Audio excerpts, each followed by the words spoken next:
تو اس وقت جو دعائیں 3 مانگی تھی آپ نے، کنہوں نے؟ امام مسجد نے۔ کچھ لوگ نام و نمود کی خاطر، کچھ لوگ اپنی انا کی خاطر۔ اگر اپنے امام مسجد سے وہ اگر کوئی ایسا مسئلہ رکھتے ہیں تو خدا را سمجھیں، اگر وہ آج مصلی رسول پر بیٹھا ہے تو ہم یا اپنی مرضی سے نہیں بیٹھا، بلکہ اس کو اللہ اور اس کے رسول کی طرف سے اجازت ہے تو وہاں پہ بیٹھا ہے۔ فاروق اعظم رضی اللہ تعالیٰ عنہ کا زمانہ ہے، سعد بن ابی وقاص رضی اللہ تعالیٰ عنہ کو کوفہ کی ایک مسجد کا امام مقرر کیا۔ تو امام کے ساتھ ہر کسی کو پیار بھی نہیں ہوتا، کچھ لوگ اختلاف کرنے والے بھی ہوتے ہیں۔ اب ایک بندے نے پیغام بھیجا، رکا لکھا فاروق اعظم کو کہ سعد بن ابی وقاص جو ہیں یہ ہمیں نماز صحیح نہیں پڑھاتے، یہ ہمیں نماز صحیح نہیں پڑھاتے۔ کس کو کہا؟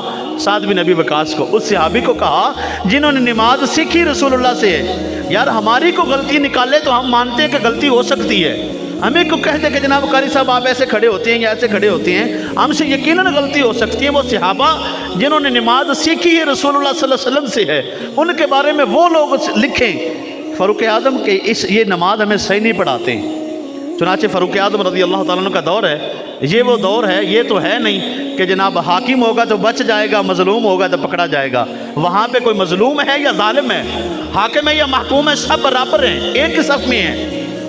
چاہے کوئی بادشاہ بھی ہے تو اس کو بھی اس کا پورا پورا حق دیا جاتا ہے، اگر کوئی فقیر ہے، مسکین ہے تو اس کو بھی حق پورا پورا دیا جاتا ہے۔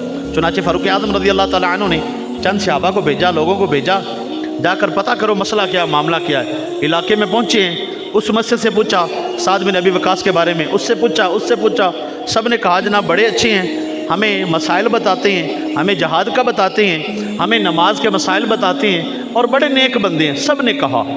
پوچھتے پوچھتے جب اس مسجد میں پہنچے جہاں پہ سعد بن ابی وقاص رضی اللہ تعالیٰ عنہ امام مسجد ہے، امامت کرواتے ہیں، لوگوں سے پوچھا، نمازیوں سے پوچھا، بھئی آپ کو آپ کے امام سے کوئی مسئلہ ہے، کسی کو کوئی گلہ شکوہ ہے؟ اب سارے ایک دوسرے کے منہ کی طرف دیکھ رہے ہیں۔ وہ بندہ کھڑا ہو گیا جس نے رکا لکھا تھا، جس نے پیغام بھیجا تھا کہ ہمیں نماز صحیح نہیں پڑھاتے۔ پوچھا گیا کہ وجہ کیا ہے، معاملہ کیا ہے؟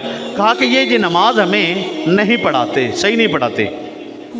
اب فاروق اعظم رضی اللہ تعالیٰ کا حکم تھا، چنانچہ سعد بن ابی وقاص رضی اللہ تعالیٰ عنہ کو وہاں امامت سے ہٹا دیا گیا، کیونکہ وجہ یہ تھی، اب وہ تو جانتے تھے کہ سعد بن ابی وقاص وہ شخص ہیں جن کے لیے حضور نے کہا تھا کہ اے سعد تجھ پر میرے ماں باپ قربان ہو، اے سعد تیری دعا قبول ہو۔ لیکن اس فتنے سے بچنے کے لیے کہ کسی ایک شخص کا پھیلایا ہوا فتنہ وہ دین اسلام کے خلاف نقصان دینا ثابت ہو، اس لیے نہیں کہا کہ سعد بن ابی وقاص معاذ اللہ غلط ہیں، بلکہ وہ شخص جو فتنہ پھیلانا چاہتا تھا۔ اچھا، جو میں بات کرنا چاہتا ہوں، اس وقت آپ نے سعد بن ابی وقاص رضی اللہ تعالیٰ عنہ 3 بددعائیں اس وقت کی اس کے لیے۔ ایک اس کی عمر میں اضافہ، ایک فکر و فاقہ میں مبتلا، اور ایک اس کو فتنوں میں مبتلا کر دے۔ اگر یہ شخص حق پر ہے اے اللہ تو مجھے ہدایت عطا فرما، اور اگر حق پر نہیں ہے، یہ نام و نمود کی خاطر اور لوگوں میں واہ واہ حاصل کرنے کے لیے فتنہ پھیلانے والوں میں شامل ہے، اے اللہ تو اس کی عمر کو لمبا کر، فقر و فاقہ میں مبتلا کر اور فتنوں میں اس کو جکڑ دے۔ پھر لوگوں نے دیکھا عمر اتنی لمبی ہو گئی، ضعیف ہو گئے، یہ آنکھوں کے بال گر کر آنکھوں پر آ گئے، سفید بال ہو گئے، اور اتنے فقیر ہو گئے، کھانے کو کچھ میسر نہیں، اور راستے میں بیٹھے ہوئے جاتی آتی لڑکیوں کو چھیڑتی ہیں۔ لوگ کہتے ہیں کہ شرم کرو، اپنی عمر کا تقاضا دیکھو، تمہاری یہ عمر ہے اور تم آتی جاتی لڑکیوں کو چھیڑتے ہو۔ کہتا ہے میں کیا کروں، مجھے بددعا لگی سعد بن ابی وقاص کی، مجھے تو اس بددعا کی یہ سزا مل رہی ہے کہ میں فتنوں میں مبتلا ہو گیا، اس عمر میں بھی میں بدکاری کرتا ہوں، اس عمر میں بھی آتی جاتی لڑکیوں کو چھیڑتا ہوں۔ تو اس وقت جو دعائیں 3 مانگی تھی آپ نے، کنہوں نے؟ امام مسجد نے۔ کچھ لوگ نام و نمود کی خاطر، کچھ لوگ اپنی انا کی خاطر۔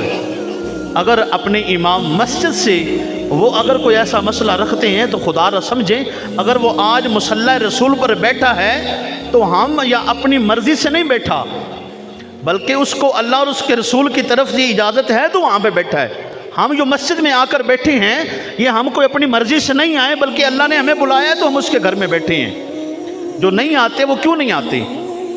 یہ نہیں کہ جناب وہ نہ آتے ہوں تو ان کی کوئی مرضی شامل ہو، ایسا نہیں ہے، بلکہ اللہ اور اس کے رسول نے ہمیں چن لیا ہے، ہم لوگ اس لیے تو مسجد میں آ کے بیٹھے ہیں۔